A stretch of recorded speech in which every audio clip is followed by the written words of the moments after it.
Yo, what is up, everybody? Welcome to episode 8 of season 2 of Zach's Art-Ful podcast, where creativity meets conversation. I'm, of course, your host, Zach Cobb, and today we are doing another music review. That's right, y'all.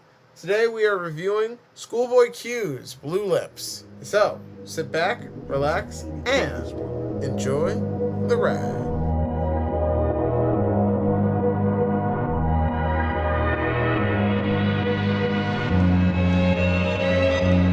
Hello, hello. Welcome, welcome. I hope you're all doing okay. I sure wish I was. You probably can't hear by my voice, but I'm like really, really sick right now. I'm okay. It's nothing super serious. Just dumb cold. You know how it is. December likes throwing some curveballs at us. But, enough of all that mushy stuff. Today, we're finally going to be talking about Blue Lips by Schoolboy Q. Now, for those of you who don't know, Schoolboy Q is a California rapper, producer. Um, he's mainly affiliated with TDE, or like Kendrick Lamar's old label. This is his newest project following the release of his last project from 2019, Crash Talk, which I personally really, really like. I know that album is pretty divisive amongst the fans, but I personally really liked it. I thought it was super dope. But this one is a lot more of a abstract kind of like wild sample jump from one another, and I really, really like that about it. I think it's super, super cool the way that every track smoothly transitions from one another and how things kind of connect here and there depending on uh, which vibe uh, a previous track will come from. Like everything just goes here and there really nicely together. And man, we have a smorgasbord of great producers on this project. We got my boy, the GOAT, Alchemist.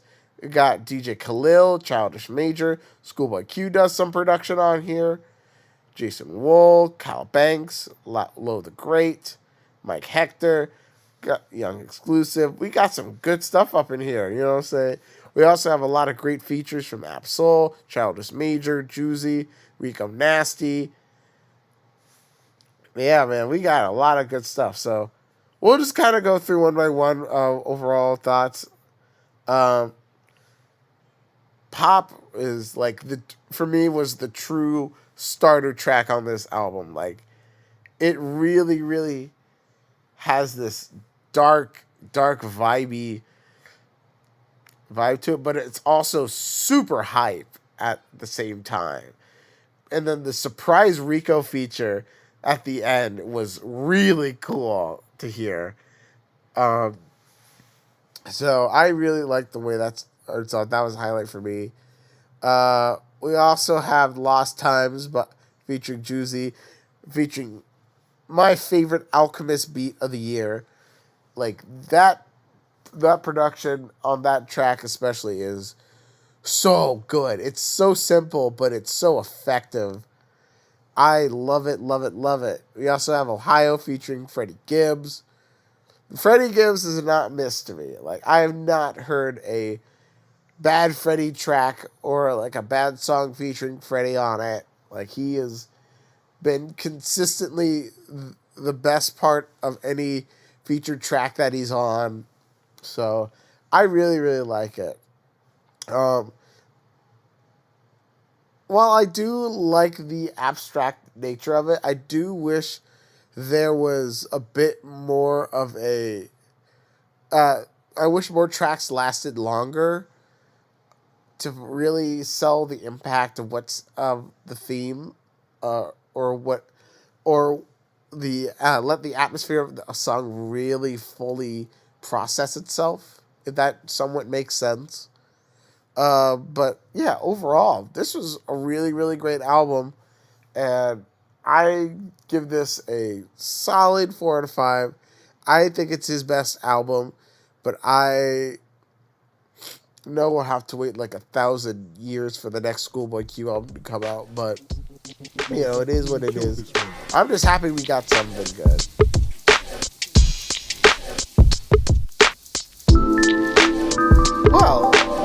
finished working on my list of my favorite albums of the year, I figured I'd probably hold off the time to talk about my favorite songs of this year.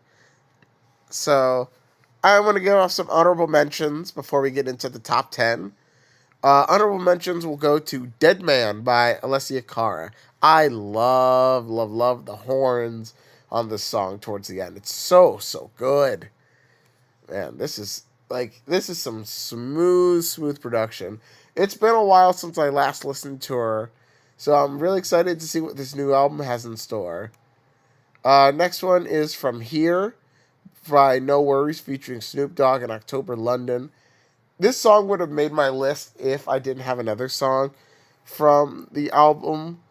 Um, from the album, Wylod. Like, this would have been on my list for sure if another song for this album didn't come out as a single. And man, this From Here is so, so good. October London's soulful singing on the hook is so good. I also really like Snoop's monologue. Great production, my knowledge. Anderson .Paak sells the heck out of it. Chihiro by Billie Eilish.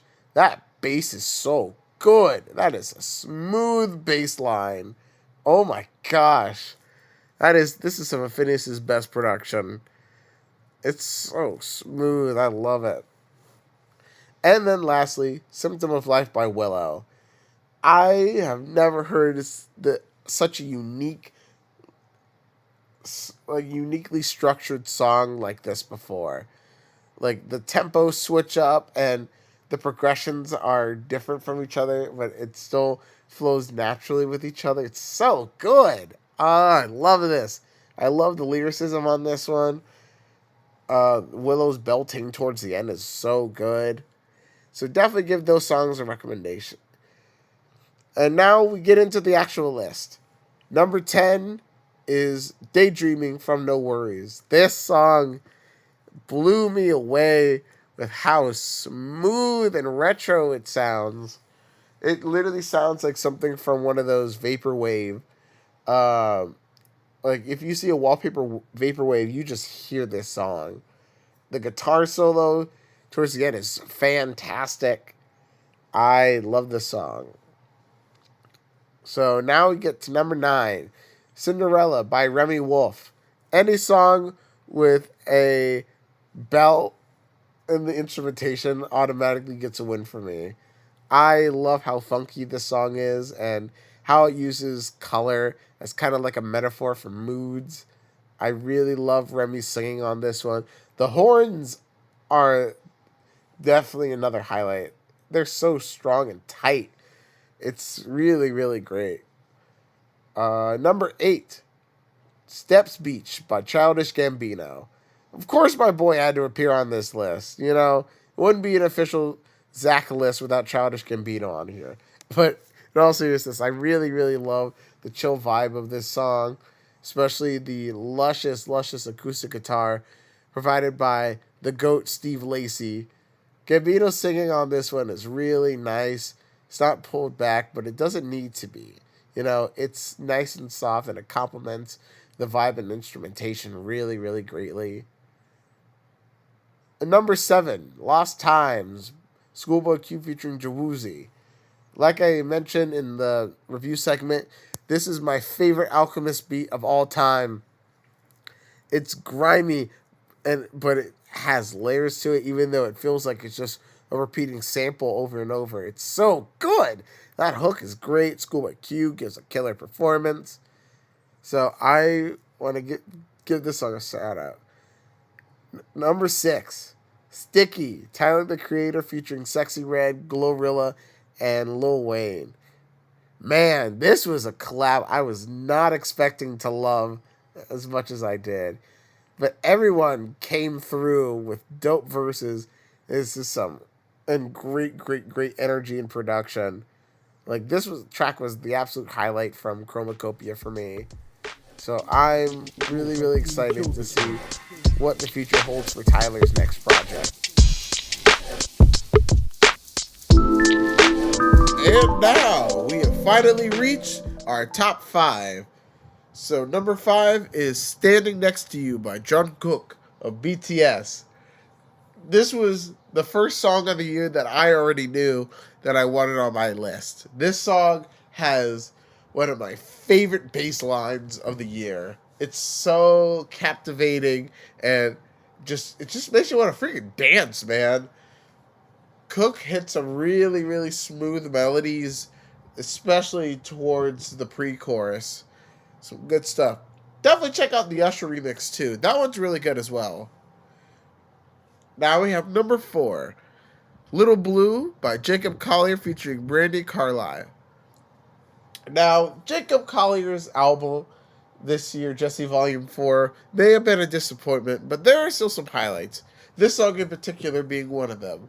I really love the nice indie acoustic vibe this song gives off, especially with the building harmonies and the nice implementation of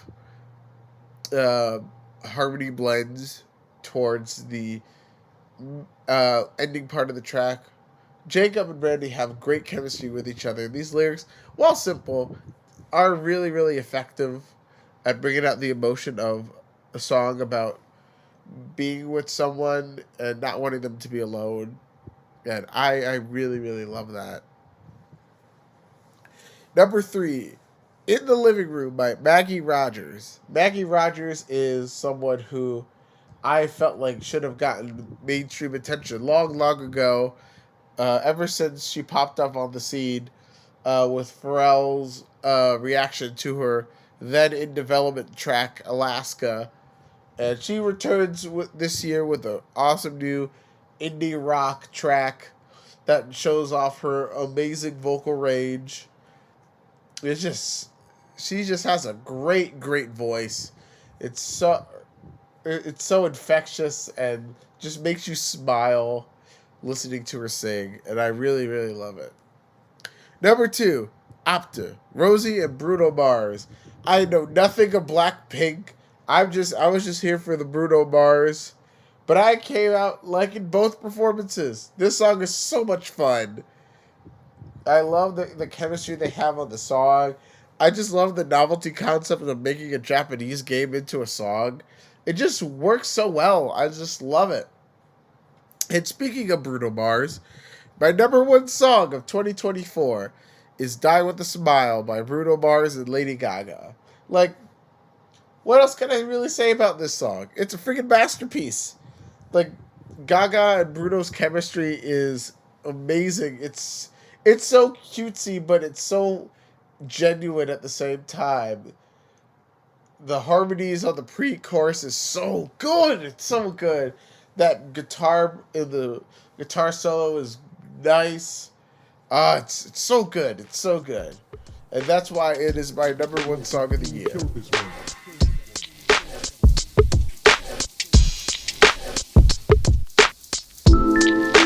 Well, that will do it for my list this year. Thank you guys so much for listening. If you guys like this, make sure to like, comment, and subscribe to stay tuned for more episodes, and hopefully I'll feel better soon. And hope you guys have a wonderful, wonderful holiday season. Merry Christmas, Happy New Year, and stay tuned for episode of next week's the next episode where I talk about my favorite albums of 2024. Until next time, this has been Zach's Art-Ful Podcast. Creativity meets conversation. I'm your host, Zach Cobb. Have a wonderful day.